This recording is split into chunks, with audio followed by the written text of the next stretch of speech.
వివాహము ఒక వ్యక్తి జీవితాన్ని మేలుగా చేయొచ్చు, లేకపోతే నాశనం చేయొచ్చు. అందుకని ఎవరిని వివాహం చేసుకుంటామో చాలా ముఖ్యంగా స్వభావం చూసి చేసుకోవాలి, బుద్ధులు ఎలా ఉన్నాయో చూడాలి. ఆ వ్యక్తి దేవుణ్ణి ఎరిగి ఉన్నాడా, దేవుని రక్తంలో కడగబడి ఉన్నారా, ఫలిస్తున్నారా అనేది పరీక్షించాలి. చూసి అందుకని తెలియజేయబడుతున్న వాక్యంలో ఆత్మ ఫలము ఫలించని వ్యక్తిని దేవుడు తునీకరిస్తాడు. వివాహ జీవితంలో చూసినప్పుడు భార్య భర్తలు ఒకరినొకరు సహించాలంట, భరించాలంట. You see let's me put it practical. ఒకరు ప్రేమలో ఉన్నప్పుడు ఆ వ్యక్తి ఎంత బాధపరిచినానో భరిస్తాం, సహిస్తాం. ఎందుకు? ప్రేమను బట్టి. అదే వ్యక్తి పైన ద్వేషం వచ్చిందనుకో, అసహ్యం వచ్చిందనుకో, ఏమాత్రం సహిస్తారా, భరిస్తారా? విడాకులు తీసిన వారిని అడగండి. ఎందుకంటే ఒకప్పుడు ప్రేమించి పెళ్లి చేసుకునే వారే ఉండొచ్చు, ఆ వ్యక్తి ఆ రీతిలో ఉండొచ్చు.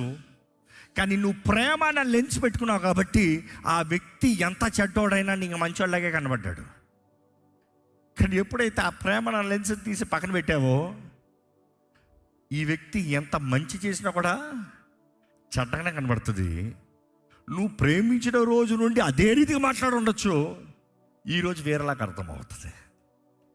అందుకని అంటారు, ఇంకా నేను ఏమాత్రం భరించలేను, ఇంకా నేనేమాత్రం సహించలేను, ఇక నాకేమాత్రం ఈ వివాహం వద్దు. చూసి కుటుంబాల్లో నాశనం అవటానికి కారణమో ఫలము లేదు. లోకం ఏమంటారు తెలుసా? సింపుల్. అందుకని లోక రకమైన తల్లిదండ్రులు, ఇంకో మాటలు చెప్పాలంటే క్రైస్తవులని పేరు పెట్టబడిన వారు కాదు, ఆత్మ ఫలము లేని తల్లిదండ్రులు. Let me be very honest.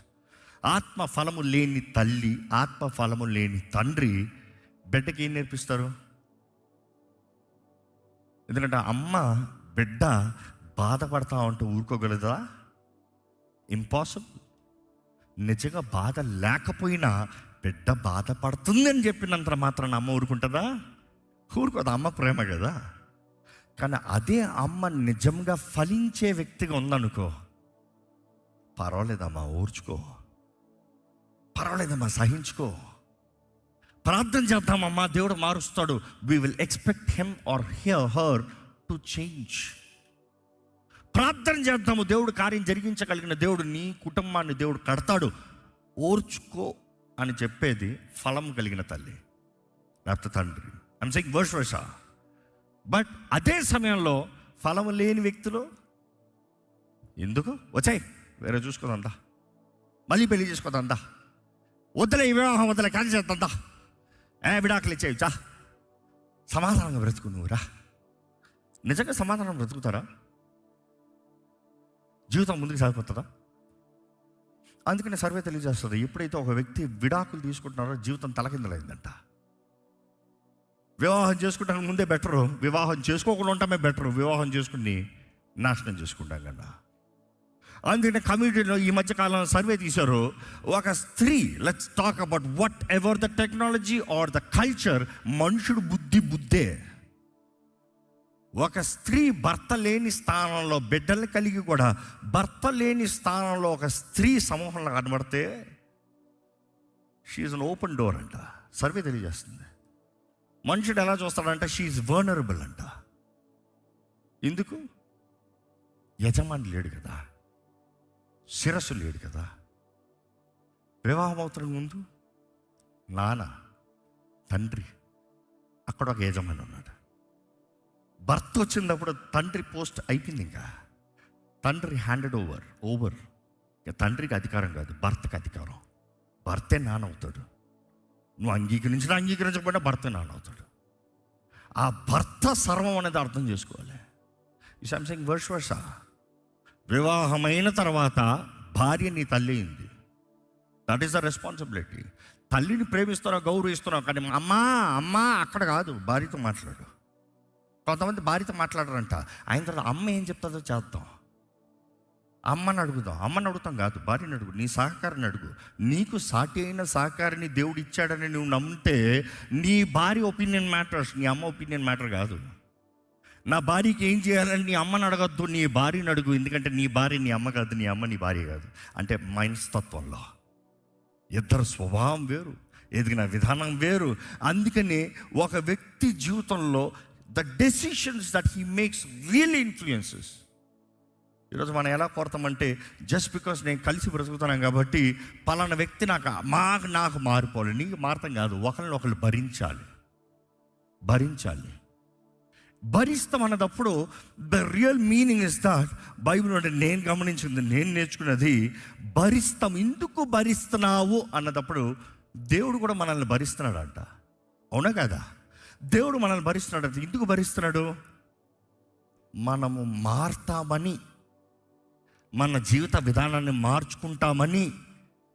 సరే, ఈరోజు ఈ వ్యక్తి అర్థం చేసుకోలేదు, రేపు కన్నా మారతాడని.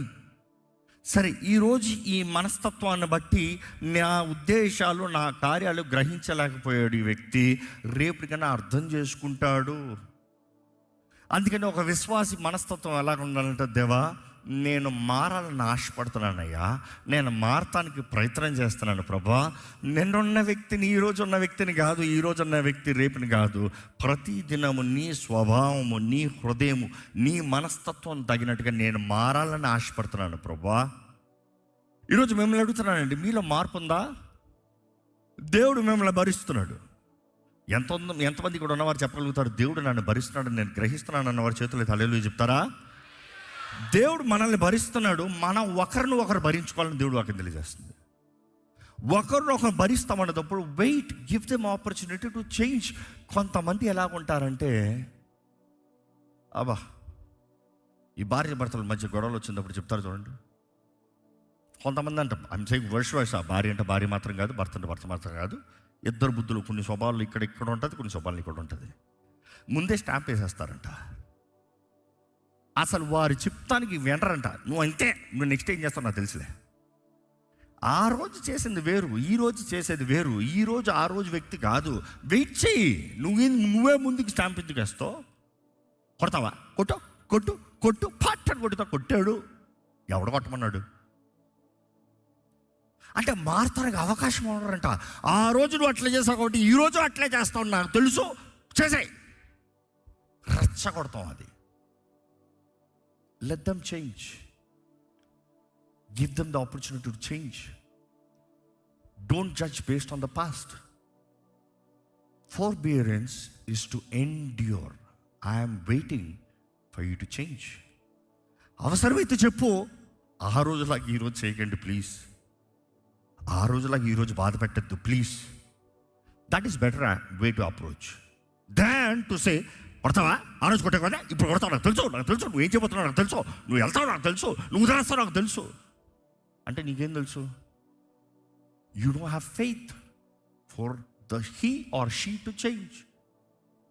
ఫోర్బియరెన్స్ అన్న ఫ్రూట్ ఎట్లా ఉంటుందంటే, I'm giving you time to change.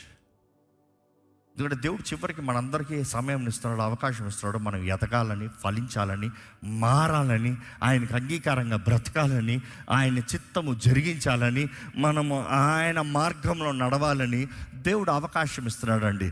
ఇక్కడ ఉన్న మిమ్మల్ని అడుగుతున్నాను, ఫస్ట్ ఊరిని భరిస్తాం కాదు, కుటుంబాన్ని భరించగలుగుతున్నారా? కుటుంబాన్ని భరిస్తామన్నప్పుడు ముఖ్యంగా ఇక్కడ భార్య భర్తలు అంటే ఒకరినొకరు భరించగలుగుతున్నారా? నీ భార్యను భరించలేనప్పుడు ఎవరిని భరించవు? సింపుల్. నీ భర్తని భరించిన వ్యక్తివి నీ ఎవరిని భరించవు. ఇంకో మాట చెప్పాలంటే, భర్తకు లోబడిన స్త్రీ ఎవరికైనా లోబడుతుందా? ఇంపాసిబుల్. తండ్రికి లోబడని బిడ్డ బయటోడికి లోబడతాడా? లోబడినట్టు ఉంటాడు. ఏంటంటే, నువ్వు అనుకుంది వారు చెప్తే లోబడతావు, నీకు డిసిప్లిన్ చెప్తే లోబడవు, నువ్వు వెళ్ళాల్సిన మార్గంలో చెప్తే వెళ్ళవు.